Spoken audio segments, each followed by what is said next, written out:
Vamos a Brasília, porque por decisão do ministro e já com votos no Supremo Tribunal Federal suficientes, a Carla Zambelli perdeu o mandato para valer. Fala, Procópio! Oi, pessoal, boa tarde para vocês, boa tarde para todo mundo que está aqui com a gente na Rádio Bandeirantes nesta sexta-feira.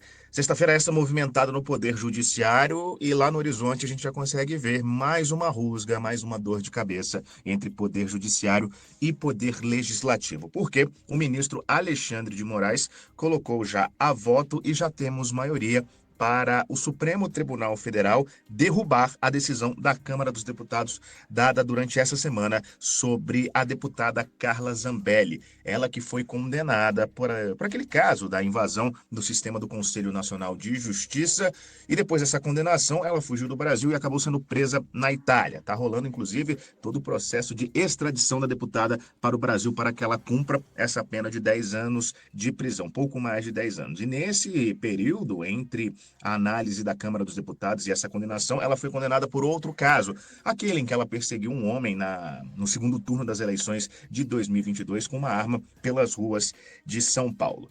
Bom, o que aconteceu? Depois dessa condenação por conta da invasão do CNJ, a decisão do Supremo foi que ela tivesse essa condenação de 10 anos de prisão e também a perda do mandato parlamentar.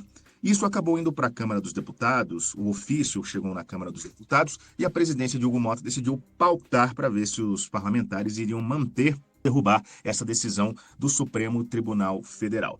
Foi um processo longo, passou pelo Conselho de Ética, passou pela Comissão de Constituição e Justiça na quarta-feira.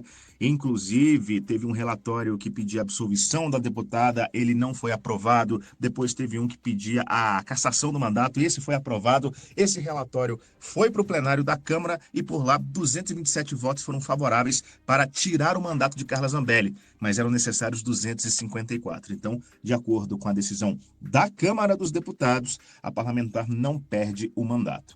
E depois disso tudo, o Supremo entrou na jogada, relembrando dessa decisão tomada nesse ano da condenação de Carla Zambelli, e a decisão original do ministro Alexandre de Moraes foi pela perda do mandato imediatamente, dizendo que a entrega desse ofício, toda essa questão burocrática à Câmara dos Deputados, era quase protocolar, para que, de fato, a presidência da Câmara apenas, de fato, tirasse o mandato de Carla Zambelli, alegando que tudo no final das contas é uma decisão judicial. Não caberia ao Poder Legislativo rever uma decisão do Poder Judiciário, especialmente do Supremo Tribunal Federal. Aí o ministro Alexandre de Moraes entrou na jogada e proclamou o parecer dele, pedindo a perda do mandato imediatamente de Carla Zambelli e dando 48 horas para o presidente Hugo Mota já colocar no lugar de Carla Zambelli o suplente dela, que é o coronel Tadeu, se minha memória não me trai nesse momento, também do PL do estado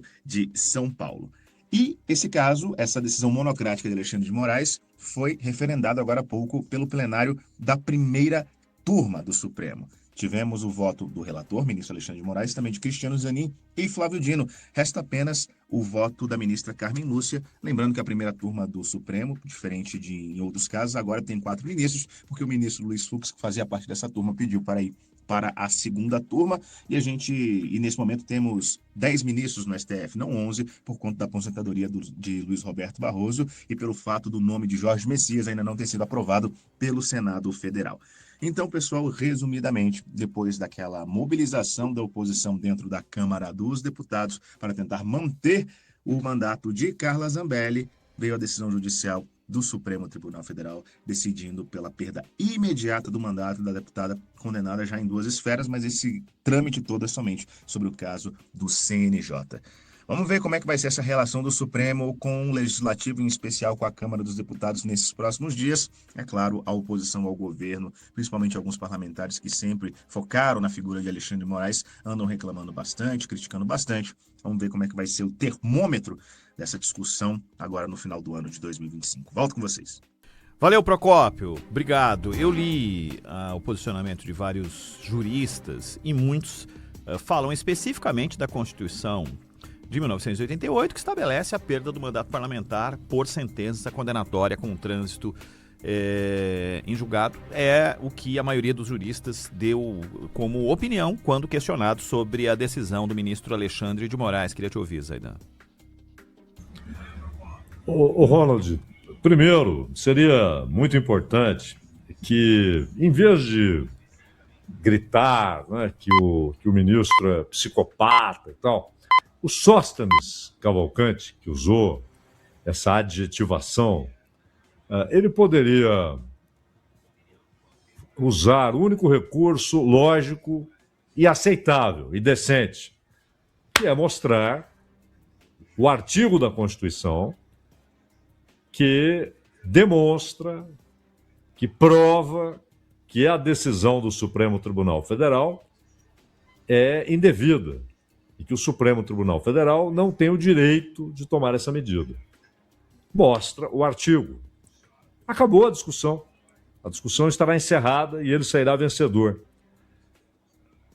Os artigos que tratam do assunto, você tem pelo menos 2 que são centrais nessa questão, eles se contradizem, não um dizendo o oposto do outro, mas pela formulação do texto, que é diferente.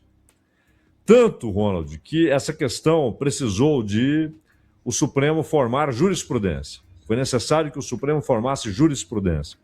E aí o Joaquim Barbosa, no Mensalão, estabeleceu essa jurisprudência. Obviamente, ela foi acatada, né, pela maioria do plenário, e, portanto, passou a ser uma decisão do Supremo, jurisprudência do Supremo, mas partiu do Joaquim Barbosa. Exatamente isso, que a condenação já inteiramente definida, sem possibilidade de recursos, no caso de deputados e senadores, ela estabelece como consequência imediata, automática, a perda do mandato. Até levando em consideração a questão das faltas, mas não é a única questão. Se fosse a única questão, alguém condenado, mas que ainda não tivesse completado o número de faltas, nem houvesse a projeção de que completaria, eles teriam de esperar o tempo passar e então caçar pelo número de faltas. Mas ele estabeleceu como consequência imediata. Houve depois uma segunda mudança. A primeira foi essa do Joaquim Barbosa, mudança no sentido de ter de estabelecer uma jurisprudência, porque não havia, e era possível encontrar argumentos constitucionais para as duas posições, perda imediata ou necessidade de aprovação pelo plenário, por maioria do plenário, do plenário do Senado ou da Câmara, dependendo de quem foi condenado, e aqueles que diziam que não, que a perda é automática. Até que veio uma decisão também formando jurisprudência, é a atual jurisprudência considerada pelo Supremo, e que foi firmada a partir de um voto do Barroso. O Barroso estabeleceu, não, o que o Joaquim Barbosa decidiu continua, mas nós estabeleceremos como necessário para que essa jurisprudência estabelecida desde o Joaquim Barbosa continue valendo, para que ela seja válida, nós estabeleceremos o tempo de prisão como critério. E se o regime fechado ultrapassar determinado limite na condenação, a cassação é automática. Não há alternativa para a Câmara ou para o Senado. Se for menor, há alternativa para a Câmara e Senado. No caso específico da Carla Zambelli, a alternativa não existe, por essa jurisprudência formada. Em casos muito anteriores aos incidentes dos últimos 5 anos, ou 7 anos, muito anteriores, né? E estamos falando do Mensalão, Joaquim Barbosa. Então, a partir daí, o entendimento é claro, mais do que isso, é cristalino, de que na situação atual, pelo tempo de condenação, superior a 8 anos, não há margem para que o Congresso reveja a punição, que seria automática, por cassação. A pena não pode ser revista. A condenação, muito menos. O Congresso não tem o direito de modificar uma decisão judicial. E tanto que agora tiveram de fazer uma estripulia político-jurídica para aprovar esse troço aí da dosimetria, que é uma estripulia, né? É uma bagunça, é um negócio sem pé nem cabeça. E que, se entra em vigência, vai beneficiar, mas uma lista enorme de criminosos que nada tem a ver com o mundo político.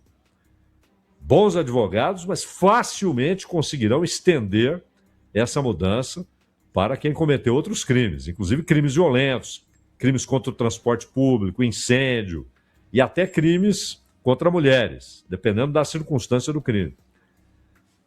É uma lambança. É uma lambança aquilo que a Câmara aprovou e que vai agora para o Senado.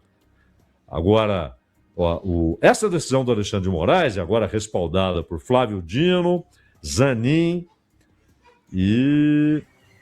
Quem foi? Ela não votou ainda a Carmen Lúcia. Né? A última vez que vi, ela não havia votado ainda. Ela tem até 6 horas da tarde para votar. Está respaldada. Mas está respaldada não pelo entendimento dos outros dois, mas pela Constituição. E por essa jurisprudência. Foi necessária porque o texto constitucional ele foi mal elaborado, mal construído, mal escrito. É um texto mal escrito. E que abre essas possibilidades de interpretações distintas. Por isso, a jurisprudência foi necessária. Mas a jurisprudência é essa. E repito, o Sóstenes, em vez de estar xingando, né, e usando sempre aquele argumento, como outros parlamentares estão usando, de intromissão, né, de afronta. É simples, é só pegar a Constituição e dizer, Alexandre de Moraes errou. A Constituição não permite que ele faça isso.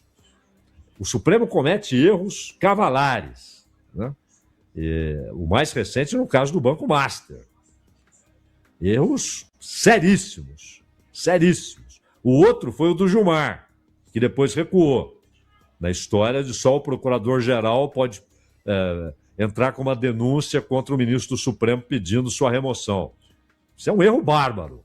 Mas neste caso da Zambelli, não é o Alexandre de Moraes. A Constituição e a jurisprudência firmada é que determinam que está anulada a decisão da Câmara dos Deputados.